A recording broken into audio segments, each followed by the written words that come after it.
Still ಬರ್ತ್ ಹುಟ್ಟತಾನೆ ತಕ್ಷಣನೂ ಹೋಗ್ಬೋದು ಆ process ಅಲ್ಲಿ.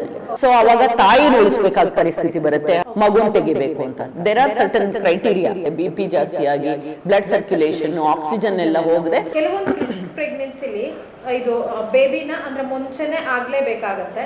ಸೊ ಏನು ರಿಸ್ಕ್ ಪ್ರೆಗ್ನೆನ್ಸಿ, ಯಾವ ಸಮಸ್ಯೆ ಬೇಬಿಗೆ ಅಥವಾ ಒಂದು ಗರ್ಭಿಣಿ ಮಹಿಳೆಗಿದ್ದಾಗ ಮಾತ್ರ ಪ್ರೀ ಟರ್ಮ್ ಬೇಬಿ ಅಂದ್ರೆ ಇವಾಗ ತಾಯಿಗೆ ಬ್ಲಡ್ ಪ್ರೆಷರ್ಸ್ ಜಾಸ್ತಿ ಆಗಿರುತ್ತೆ. ಸೊ ಅವಾಗ ತಾಯಿನ ಉಳಿಸ್ಬೇಕಾದ ಪರಿಸ್ಥಿತಿ ಬರುತ್ತೆ. ಅಂದ್ರೆ 180, 200 ಆಗಿ ಫಿಟ್ಸ್ ಬರೋ ಚಾನ್ಸಸ್ ಎಲ್ಲ ಇರುತ್ತೆ.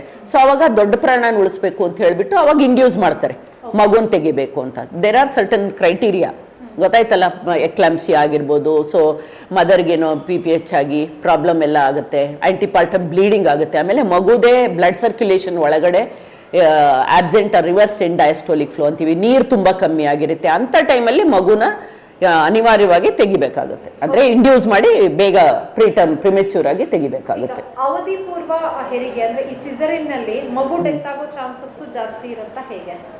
ಹೌದು, ಅಂದ್ರೆ ಒಳಗೇನೆ ತುಂಬಾ BP ಆದಾಗ ಆಕ್ಸಿಜನ್ ಸಪ್ಲೈ ಎಲ್ಲ ಪ್ಲಾಸೆಂಟಾ ತಾಯಿಯಿಂದ ಇದು ಹೋಗೋದು, ಆಕ್ಸಿಜನ್ ಸಪ್ಲೈ ಎಲ್ಲ ಮಗುಗೇನು ಬೇರೆ ಫುಡ್ ಮದರ್ ಇಂದಾನೇ ಹೋಗ್ಬೇಕು.